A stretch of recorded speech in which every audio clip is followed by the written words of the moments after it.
What's up, everybody? Spring practice day number 1 is complete. Let's get you guys caught up with the latest recap of spring practice number 1. All right, so this information came from Canes Insight. Stephon Adams, who was at practice, spring practice day 1, was open to the media for the first 30 minutes.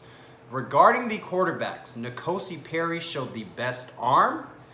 D'Eriq King was the most accurate quarterback of the group. Now, regarding Tyler Van Dyke, the infamous incoming freshman out of Connecticut, he looked a lot bigger than 6'4".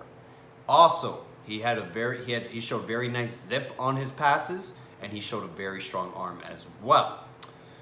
Regarding redshirt freshman Avery Huff, he looked like the real deal. Seems like he's going to be a very special player, but the game needs to slow down for him. And once it does and everything starts clicking, he is going to be a special talent at the University of Miami. Quincy Roche, the AAC Defensive Player of the Year, looks very quick, but he needs to gain 5 to 10 pounds. And Jabari Harvey as well, guys. Physique-wise, looks amazing. And he looked very agile during drills as well. Jabari Harvey, man, I think that is a sleeper to look out for at defensive end. I think he's going to be a star, and this is going to be his breakout season. I'm completely fine with our D-line, guys. I think it's top 5 in the nation, at least. So I'm excited just to hear that Quincy Roche looks up to par with the talent level that we have. Regarding Nesta Silvera, he looks a lot faster from last season. Hopefully he has a full healthy season. I'm expecting a great year as well.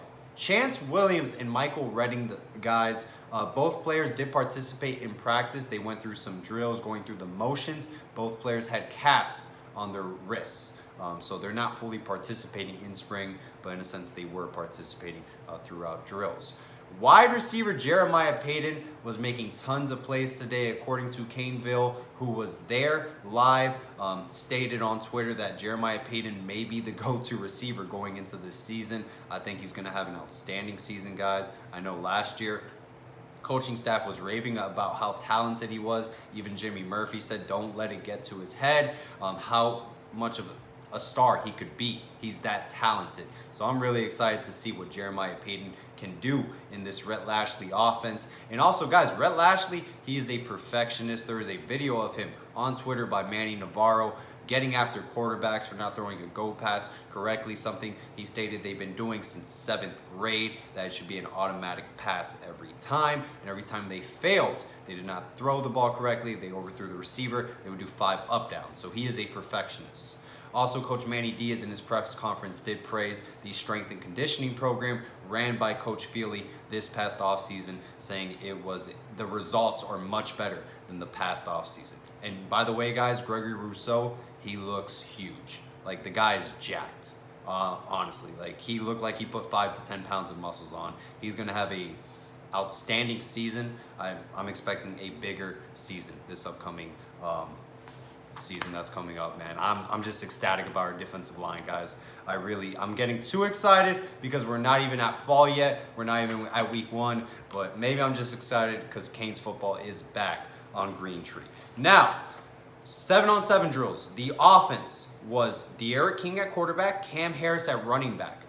It was Mike Harley at the slot, Mark Pope and D. Wiggins as well, playing receiver, and Will Mallory was the tight end running with the ones. Remember, guys, that's a pretty good lineup, for your offense on 7-on-7 drills. But Will Mallory's not even our first-string tight end, and Brevin Jordan is. I mean, I don't know. I'm just excited. I think there's a lot of talent in this offense, and we're finally going to utilize their skill set. Now, during drills, the first-team defense at defensive end, Gregory Rousseau. Alongside him was Quincy Roche. Defensive tackle, Jonathan Ford and Nesta Silvera. At the mic was Zach McLeod. At the wheel was Ryan Ragon. Remember, guys, we're very slim at linebackers, so don't freak out that Ryan Ragon is playing. Sam Brooks will not be participating. Corey Flagg, Tyreek Austin-K, Bradley Jennings. Those are 4 linebackers that will play over Ryan Ragon, obviously. I believe Wayman Steed is participating this spring, according to Barry Jackson. The Miami Herald did state that in his article today. So definitely look out for that, and Patrick Joyner as well. All right, at the striker position was Gilbert Frierson running with the ones. Cornerback was Al Blades, DJ Ivy. And at safety, Gervin Hall and Amari Carter. They had asked after practice Corey Gaynor, what does he think about practicing in this new offense? And he said it is very up-tempo, meaning this offensive line needs to adjust and they need to be very well conditioned. Guys like John Campbell, Kyleon Herbert, Navon Donaldson, who the coaching staff thought they were not well conditioned, are going to have a lot of trouble transitioning in this new offense. This offensive line needs to be well conditioned. If not, we are not going to function as an offense. The heart and soul of this offense will be our offensive line and De'Ara King at quarterback, who has not been named starter yet because Coach Manny Diaz wants everyone competing from day one in spring. But obviously, everyone and their mom is expecting De'Ara King to be the starting quarterback at Miami for this upcoming season. But there's still competition at hand, and I like to compete. I think competing brings the best out of people, so I do kind of like what Coach Manny Diaz is implementing. All right, guys, day one is over. Hope everyone has a great rest of their day, man, and I will be dropping more coverage from what people are stating out of spring practice in the next few days.